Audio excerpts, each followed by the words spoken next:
নমস্কার বন্ধুরা, নবদিগন্ত চ্যানেলের পক্ষ থেকে আপনাদের সকলকে জানাই স্বাগতম।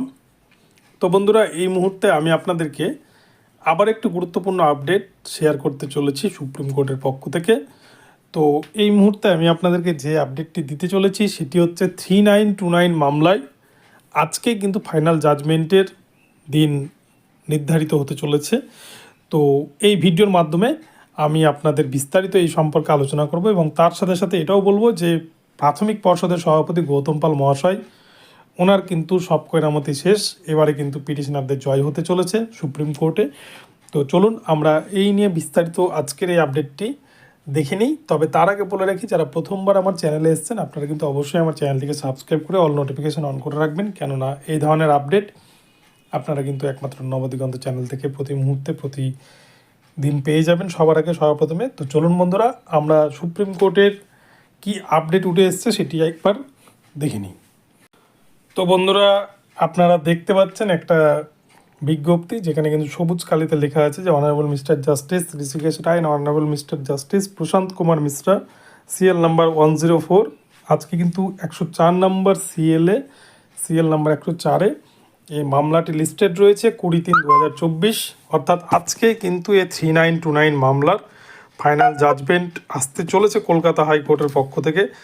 আজকে কেন মামলার ফাইনাল জাজমেন্ট আসতে চলেছে সেটা বলবো। দেখুন, বেশ কিছুদিন ধরে এই মামলা কিন্তু সুপ্রিম কোর্টে বিচারপতি অনিরুদ্ধ বোসের বেঞ্চ চেঞ্জ হওয়ার পর যবে থেকে বিচারপতি ঋষিকেশ রায়ের বেঞ্চে মামলাটি উঠেছে তবে থেকে কিন্তু মামলাটিতে মোট একটি হিয়ারিং হয়েছে এবং তাছাড়া কিন্তু তাও মামলাটি সেভাবে কিন্তু হিয়ারিং বলা যায় না সেটাকে, কেননা বিচারপতিরা সেই মামলাটিকে হিয়ারিং করতে চাইছিলেন, কিন্তু প্রাথমিক শিক্ষা পর্ষদ সময় চেয়েছিল।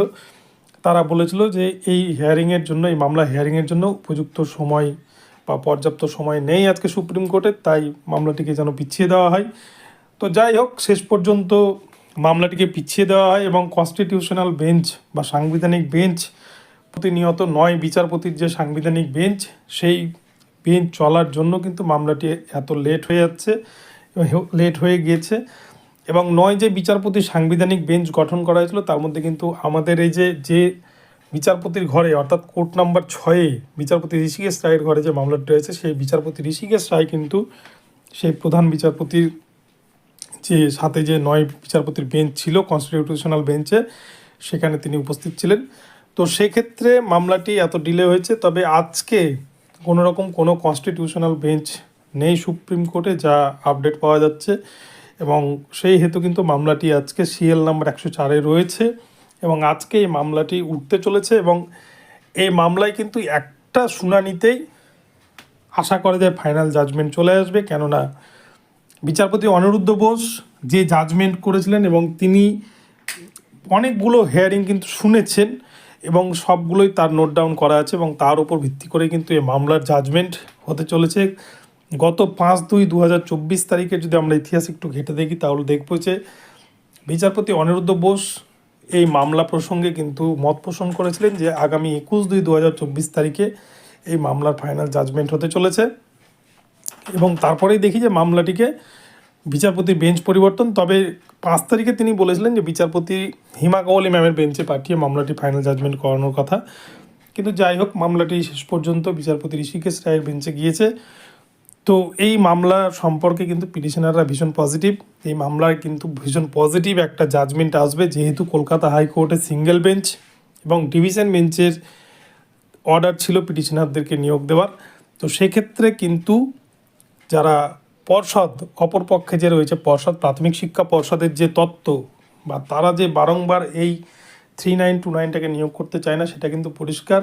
এবং সেক্ষেত্রে কলকাতা হাইকোর্টে সিঙ্গেল বেঞ্চ এবং ডিভিশন বেঞ্চে পর্ষদ সভাপতি গৌতম পালের কোনো আবেদনই কিন্তু শুনানি কোর্ট, সেক্ষেত্রে তার সমস্ত আবেদন খারিজ করে দিয়ে পিটিশনারদের পক্ষে রায় দিয়েছেন বিচারপতিদ্বয়, কলকাতা হাইকোর্টের সিঙ্গেল বেঞ্চ এবং ডিভিশন বেঞ্চের বিচারপতিরা। তো শেষ পর্যন্ত কিন্তু সুপ্রিম কোর্টও সেদিকেই যেতে চলেছে। সুপ্রিম কোর্টে মামলাটি আজকে হয়তো একটা ভালো কোনো দিক, 3929 জন ক্যান্ডিডেটের হয়তো ভাগ্যের শিখে আজকে ছিটতে পারে ভোটের আগে। তো আজকে তার জন্য আমরা অপেক্ষা করব যে কখন এই মামলার জাজমেন্টটা আসলেই কিন্তু আপনাদেরকে বিস্তারিত জানিয়ে দেব।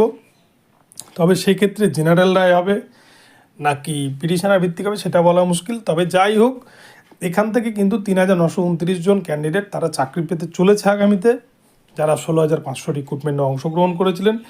B Ed, DElEd, NIS, DElEd, BPEd যতজন 16,500তে রিক্রুটমেন্টে অংশগ্রহণ করেছিলেন সকলেই কিন্তু এখানে সমান সুযোগ পেয়ে এই রিক্রুটমেন্ট প্রক্রিয়ায় অংশগ্রহণ করবেন। যেহেতু সুপ্রিম কোর্ট থেকে কিন্তু 16,500 রিক্রুটমেন্টের যে নোটিফিকেশান সেখানে কিন্তু বিএডদেরকে সেফ ঘোষণা করেছে, তাই এখানে কিন্তু কোনো বিএড, এনআইএস কেউ বাদ যাবে না, যেহেতু সুপ্রিম কোর্টের অর্ডার রয়েছে। 16,500তে যতক্ষণ বিএড, এনআইএস হাত না পড়ছে ততক্ষণ পর্যন্ত কিন্তু 3929-এ বিএড, এনআইএস প্রত্যেকেই সেফ। তো আজকে দেখা যাক এই মামলায় বিচারপতি ঋষিকেশ রায় কী নির্দেশ দেন। তো এই পিটিশনারদের পক্ষে নির্দেশ দেবেন এবং নট ইনক্লুড যারা রয়েছেন তাদের কিন্তু চাকরির জন্য হয়তো অর্ডার দেবেন। তো দেখা যাক বন্ধুরা, আপনারা প্রতি মুহূর্তে নজর রাখবেন, আমি আপডেট পেলে জানিয়ে দেবো। তো ভিডিওটি ভালো লাগলে চ্যানেলটিকে সাবস্ক্রাইব করে দেবেন, আর প্রতি মুহূর্তে এই ধরনের আপডেট পেতে অবশ্যই চ্যানেলটিকে ফলো করতে থাকুন। ধন্যবাদ। পরবর্তী নতুন আপডেট নিয়ে আবার আসবো। সকলে ভালো থাকবেন।